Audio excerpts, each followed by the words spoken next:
I called him back and asked him a question. Write down what he said. Have a problem in my life. First person I called was Moses. Asked Moses what he thought about it. See, when you walk in the kingdom of gender of God, I want you to understand that God will send you a Moses.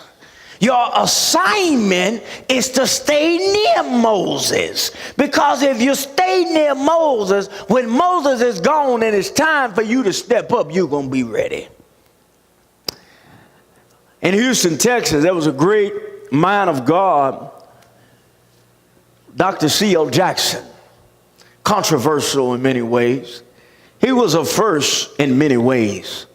First preacher to have a live broadcast in a Sunday sanctuary right here in Houston, Texas. Back in the early 90s, one of the largest churches in the nation was a church by the name that was led by C.L. Jackson. Powerful man of God. And through God's kingdom agenda, I want you to see this, allowed me to have a close connection with him, allowed me to sit at his table, allowed me to ride in the car, allowed him to come to my home and him call me on the phone. See, Moses will call you. You don't even have to call Moses. I want you to see this thing. See, you don't have to try to get to know Moses. You just got to be who you are, do what you do, and Moses going to call you out. One day I went to visit this grand 5,000-seat church where Moses was, where Moses pastored. I just went in and sat somewhere in the middle. I don't even think I wore a tie that day. I was business casual.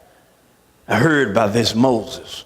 In the midst of the message, Moses looked at me, said, "Come here.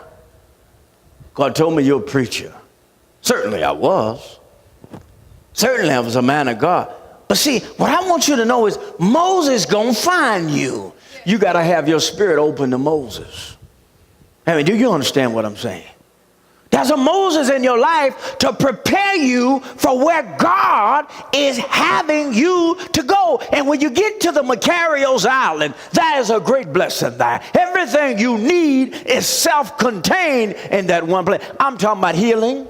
I'm talking about hope. I'm talking about peace.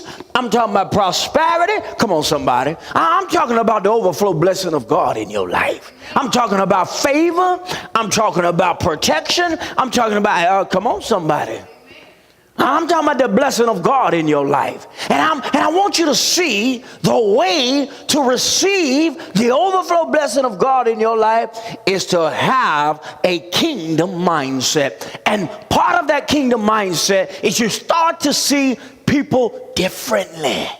Moses. Now, if I'm preaching, there's a Moses going to come up in your life. If I know what I'm talking about, there's a Moses going to come up in your life. Come on, somebody. I had a lot of Moses. Yesterday, I have a restoration shop. Some people know we mess with old cars. I had a client call Friday. I missed the call. He left a message again on Saturday. Nobody called him back. Client was upset. Individual called back on Monday.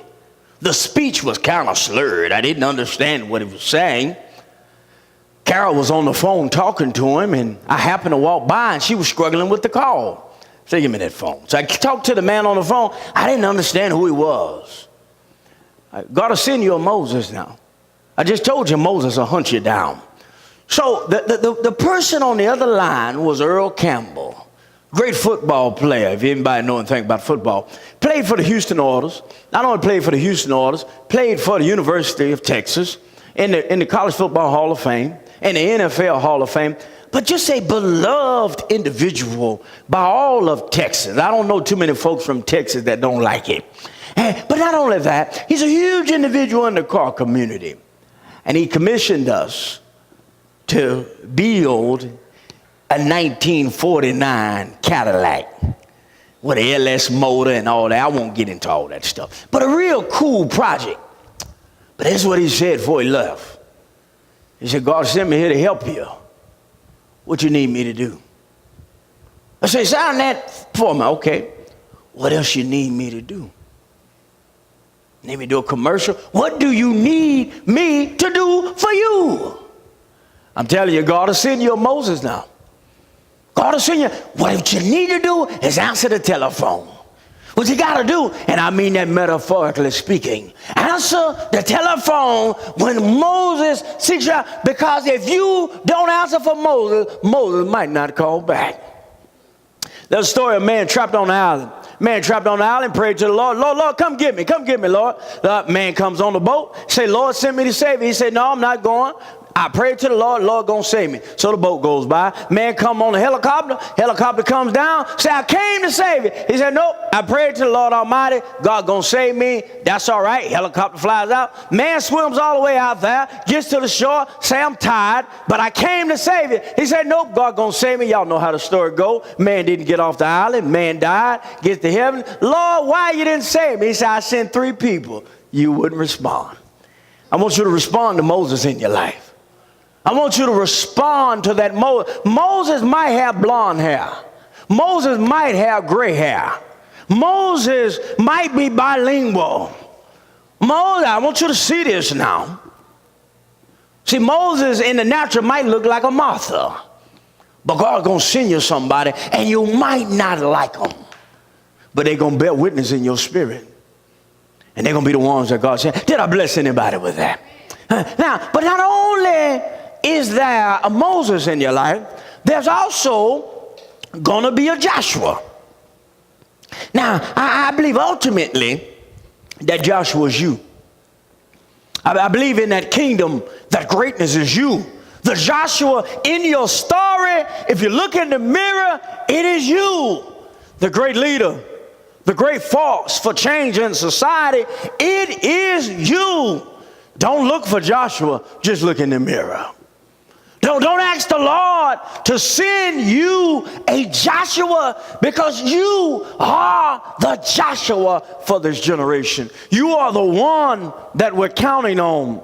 The Jason, the Aiden, the Stephen, the front row, the back row. You are the Joshua. When we look at this word, we see that Joshua's name was Oshia.